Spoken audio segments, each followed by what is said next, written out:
અને હવે અન્ય સમાચારો તરફ આગળ વધીએ. વડોદરાની વાત કરીએ. વડોદરામાં મંજૂરી વગર શાળામાં શરૂ થઈ ગયા છે ક્લાસરૂમ. જી હા, શહેરની 6 શાળામાં ધોરણ 9ના વર્ગો ધમધમવા લાગ્યા છે. છેલ્લા 2 મહિનાથી મંજૂરી વગર ચાલી રહ્યા છે વર્ગખંડ. આ મહિનામાં જ મંજૂરી મળી જવાનો અધિકારીનો દાવો છે. શિક્ષણ સમિતિના શાસનાધિકારી સામે કાર્યવાહીની માંગ કરવામાં આવી. વડોદરામાં કોર્પોરેશન સંચાલિત શિક્ષણ સમિતિના શાસકો સરકારના નિયમોને જાણે કે ઘોડીને પી ગયા છે. છેલ્લા 2 મહિનાથી સરકારની મંજૂરી વિના ધોરણ 9ના 6 વર્ગોમાં 300થી 350 વિદ્યાર્થીઓને શિક્ષણ આપવામાં આવી રહ્યું છે. ત્યારે નગર પ્રાથમિક શિક્ષણ સમિતિના પૂર્વ સભ્ય નરેન્દ્ર જયસ્વાલે માહિતી માંગતા આ અંગેનો ઘટસ્ફોટ થયો, જેમાં શહેરની કુબેરેશ્વર માધ્યમિક શાળા, પૂજ્ય ડોંગરેજી મહારાજ માધ્યમિક શાળા, માધવરાવ સદાશિવરાવ ગોળવડકર તેમજ વીર ભગતસિંહ માધ્યમિક શાળા, વીર સાવરકર હિન્દી માધ્યમિક શાળામાં પણ આ વર્ગખંડો ચાલુ થઈ ગયા હોવાનું સામે આવ્યું છે. આ અંગે ઝી 24 કલાકે તપાસ કરતા શિક્ષણ સમિતિના શાસનાધિકારી શ્વેતા પારગીએ જણાવ્યું કે સરકારમાં મંજૂરીની અપેક્ષાએ વર્ગો શરૂ કરવામાં આવ્યા છે. આ મહિનામાં મંજૂરી મળી જવી જોઈએ. બીજી તરફ નરેન્દ્ર જયસ્વાલે શાસનાધિકારી શ્વેતા પારગી પર કાર્યવાહી કરવાની પણ માંગ કરી છે.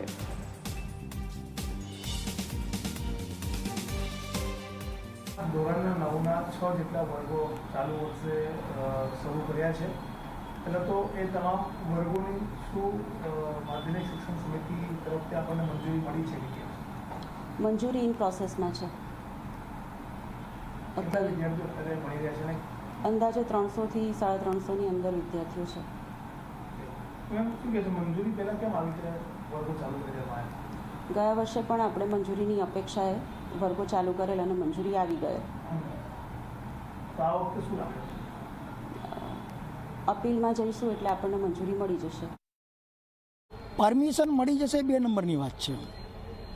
પરમિશન તો ગમે ત્યારે ગમે તેને મળે, પણ જૂન 2024થી જે વર્ગો ચાલુ કરવાના હતા અને 6 વર્ગની માન્યતા નગર પ્રાથમિક શિક્ષણ સમિતિએ સરકારમાં માગી કે માધ્યમિકના 9મા ધોરણ 6 વર્ગોની માન્યતા આપો. ઓફિશિયલી છે, પણ સરકારના હુકમ આવ્યા પહેલાં તમે કોઈપણ શાળા કોઈપણ જગ્યાએ ચાલુ ન કરી શકો એવો નિયમ છે. કારણ કે ગુજરાતની અંદરથી આખા નવા સત્રમાં ઓછામાં ઓછી 1500થી 2 શાળાઓ અરજીઓ કરતી હોય છે માધ્યમિકની માંગણી માટેમાં. એમાં માત્ર સરકાર 300થી 400 શાળાઓને માન્યતા આપતી બીજાને રિજેક્ટ કરી દેતી હોય. હવે તમામ શાળા જો મંજૂરીની અપેક્ષાએ જો શાળાઓ ચાલુ કરી તો કેટલા વિદ્યાર્થીઓના ભાવિ સાથે છેડા થાય. બીજું, આજે નગર પ્રાથમિક શિક્ષણ સમિતિની અંદર જો એવું કહેતા હોય કે અમે સરકાર સાથે સંકલનમાં છે કે અમે શાળા ચાલુ કરી દઈએ મંજૂરીની અપેક્ષા, તો જે અધિકારી શાસન અધિકારી જે અહીંયા બેઠા છે એમને ખબર છે, ડીઓમાં જ નોકરી કરીને આવે છે, કે ક્યારેય તમે આ ન કરી શકો.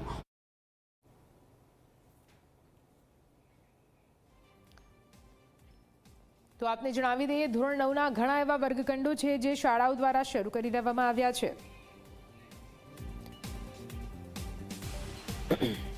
આજ વિશે વધુ વાત કરવા માટે ડીઓ આર વ્યાસ આપણી સાથે જોડાઈ ગયા છે. વ્યાસ સાહેબ, ઝી 24 કલાકમાં આપનું સ્વાગત છે.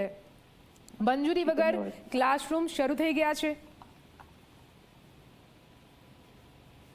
હેલો હેલો હેલો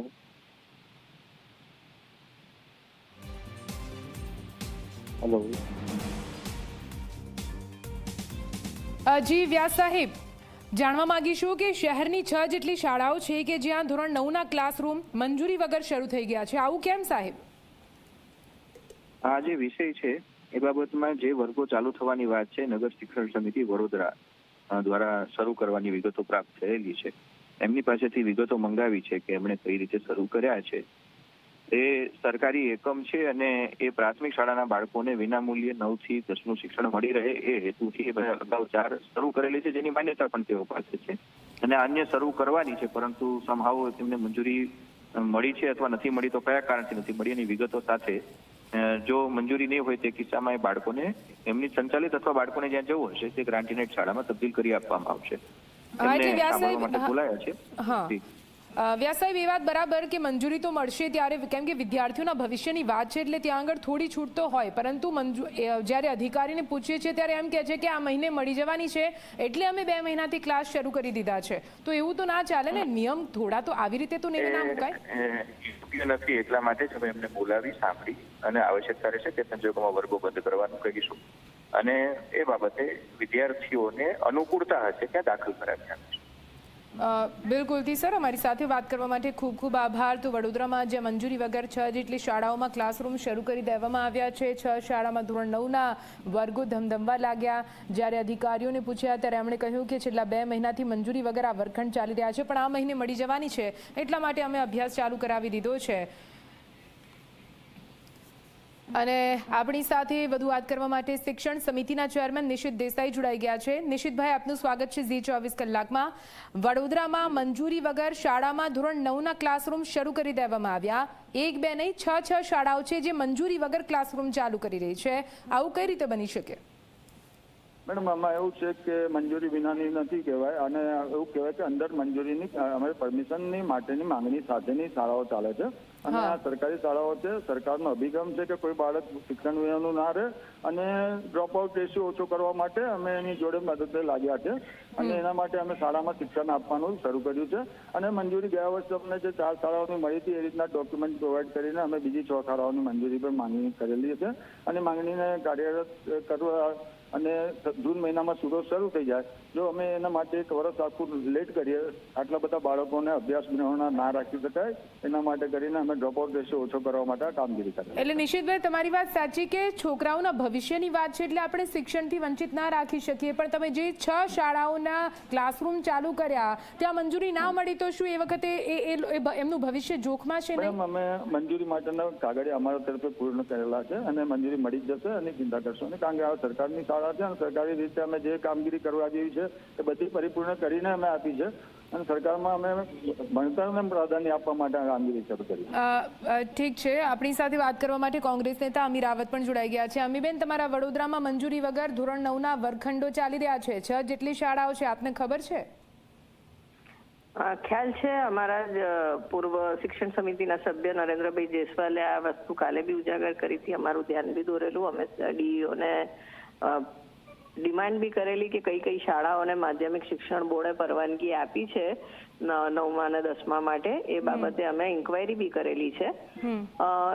આશ્ચર્યની વાત એ છે કે 2 વર્ષ પહેલા ખૂબ મોટો હોબાળો થયો તો 8મા પછી 9મા 10મામાં જે સ્કૂલ્સમાં પ્રાઇવેટ સ્કૂલ્સમાં લોકોને જવું પડતું હતું, અને એટલી બધા એડમિશન્સ નહોતા થતા, અને ખરેખર સરકારી માધ્યમિક બોર્ડ કોર્પોરેશનની શાળામાં એક્સટેન્ડ થાય એની જરૂર હતી, અને કોંગ્રેસ પક્ષ દ્વારા આવેદનપત્ર આપીને માંગણી બી કરેલી. પણ શાળામાં એક્સ્ટ્રા વર્ગો 9મા 10માના સ્ટાન્ડર્ડ ચાલુ કરવા માટે જે ટેકનિકલી એના પ્રોસિજર્સ પૂરા કરવાના હોય, જે માધ્યમિક શિક્ષણ બોર્ડની મંજૂરી લેવાની હોય, એમની પરવાનગી લઈને એના માટે જે ઇન્ફ્રાસ્ટ્રક્ચર ઊભું કરવું પડે, એ બધું નેસેસિટી વસ્તુ કર્યા વગર ફક્ત ક્લાસીસ ચાલુ કરીને પોલિટિકલ ડિસિઝન લેવું, ધીસ ઇઝ એબ્સોલ્યુટલી રોંગ. અને જે વિદ્યાર્થીઓને અત્યારે એડમિશન લીધા છે ઇન અ વે એમના ભણતર સાથે વધુ મોટા ચેડા કહેવાય. પહેલા તો એ લોકોને ખ્યાલ હતો કે બીજી સ્કૂલમાં લેવાનું છે ને એડમિશન લેવામાં તકલીફ પડતી હતી ને પૈસા ખર્ચવા પડતા હતા, પણ આ રીતે તો હવે એમને પરવાનગી ના મળે તો એમનું આખું વર્ષ બગડે એ રીતની પરિસ્થિતિનું નિર્માણ થાય.